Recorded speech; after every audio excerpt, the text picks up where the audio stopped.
Hello students, इस video में आज हम देखेंगे हमारा बीएससी केमिस्ट्री का ऐसा इंपॉर्टेंट क्वेश्चन जो कि बीएससी फाइनल ईयर के इनऑर्गेनिक केमिस्ट्री के यूनिट नंबर 2 में भी है और साथ में जहां पर न्यू एजुकेशन पॉलिसी चल रही है वहां पर संक्रमण तत्व, रसायन, औद्योगिकी और प्रावस्था साम्य का जो पेपर है सेकंड नंबर का, वहां पर भी ये यूनिट नंबर 2 में रखा गया है।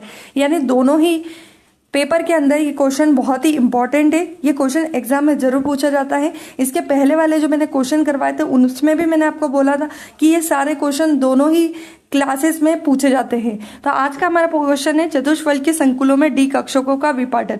आपको बताना कि जो हमारे चतुष्फलकीय संकुल होते हैं उसमें डी कक्षकों का विपाटन किस तरह से होता है। इसके पहले हमने देखा था अष्टफलकीय में डी कक्षकों का विपाटन कैसे होता है। अगर जिन स्टूडेंट्स ने वो वीडियो नहीं देखी है तो डिस्क्रिप्शन में आपको लिंक मिल जाएगी, हम वहां पर जाकर इसके आगे के क्वेश्चन रेडी कर सकते हैं। तो थ्योरी स्टार्ट करते हैं।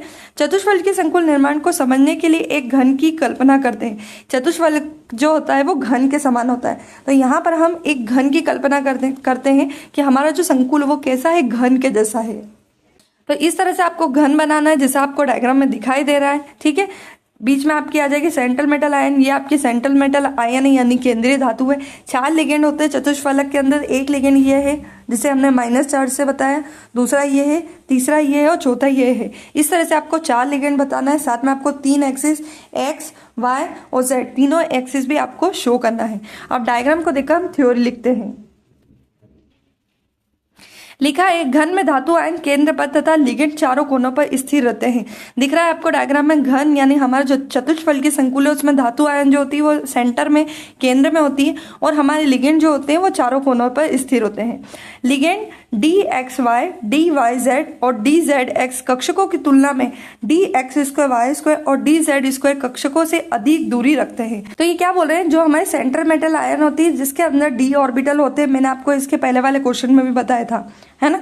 तो इस मैंने आपको बताया था कि 3 का ग्रुप अलग ब्रेक होता है, 2 का ग्रुप अलग ब्रेक होता है। ठीक है, ये 3 वाला जो ग्रुप होता है ये होता है DXY, DYZ और DZX वाला, और ये जो 2 का ग्रुप होता है ये होता है आपका DX2, Y2 और DZ2 वाला। ठीक है, समझ में आया।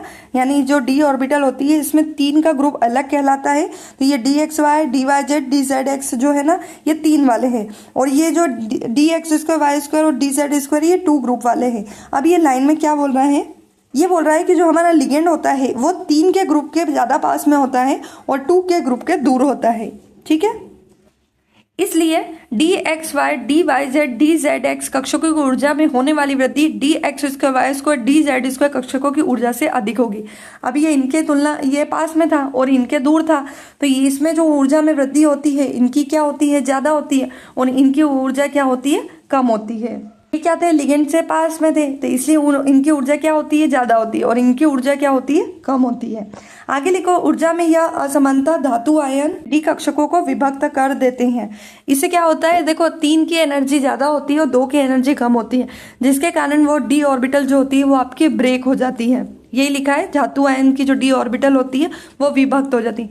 DX2, Y2, DZ2, EZ कक्षकों की ऊर्जा कम और DXY, DYZ, DZX, T2G group की ऊर्जा अधिक होती है। अभी मैंने ऊपर बताया कि जो लिगेंड के पास में थे, जो 3 का ग्रुप था वो लिगेंड के पास में थे तो उनकी ऊर्जा क्या होगी, ज्यादा होगी, और ये जो EG ग्रुप था ये लिगेंड से दूर था इसलिए इसकी ऊर्जा क्या होती है, कम होती है। यही लिखा है। आगे लिखा, चतुष्फलकीय संकुलों में यह विपाटन अष्टफलकीय संकुलों में होने वाले विपाटन के विपरीत होता है। यानी अष्टफलकीय में कौन सा ग्रुप ऊपर था, EG ग्रुप ऊपर था, यानी 2 वाला ऊपर था। यहाँ पे चतुष्फलकीय में 3 वाला ग्रुप यानी T2G ग्रुप ऊपर चला जाता है। ठीक है, तो ये उसके विपरीत होता है। अब देखो इसका डायग्राम कैसे बनाओगे, तो वही आपके 5 d ऑर्बिटल थी स्टेट 1 में, फिर उसकी ऊर्जा में वृद्धि होती है तो स्टेट 2 में 5 d ऑर्बिटल की ऊर्जा बढ़ गई। अब क्या होगा, T2G जो कि ग्रुप हमारा ऊपर है इसके अंदर कौन कौन सी ऑर्बिटल थी, DXY, DYZ और DZX, ये चले जाती है हमारी ऊपर, और नीचे वाली में आपके आ जाएगी DX2, Y2 वाली और दूसरी DZ2 वाली, जिसके नाम मैंने आपको ऊपर बता दिए थे। तो EG ग्रुप के 2 ग्रुप नीचे आ जाते हैं और T2G के 3 ऊपर चले जाते हैं। इस तरह से आपको डायग्राम बनाना है। T2G आपका ऊपर चला जाएगा, EG आपका नीचे आ जाएगा। ठीक है, T2G की ऊर्जा कितनी इंक्रीज होती है, 0.4, और EG की ऊर्जा कितनी कम होती है, 0.6। देखो ये लिखा, अतः इस विपाटन में Eg कक्षों की ऊर्जा 6dq कम होती है, जबकि T2G कक्षकों की ऊर्जा 4dq अधिक होती है। ऊपर कितनी गई थी? ऊपर गई थी हमारी 0.4, तो 0.4 मतलब 4dq अधिक होती है। और नीचे कितनी गई थी? 0.6, जिसे हम 6dq कम होना बताएंगे। तो ये था हमारा टॉपिक चतुष्फलकीय संकुलों में डी कक्षों का विपाटन, जो कि अष्टफलकीय का बिल्कुल विपरीत था। तो आई होप आप लोगों को ये टॉपिक क्लियर हो गया होगा। इसी तरह से मैं आगे की वीडियोस भी आपके लिए लाती रहूंगी।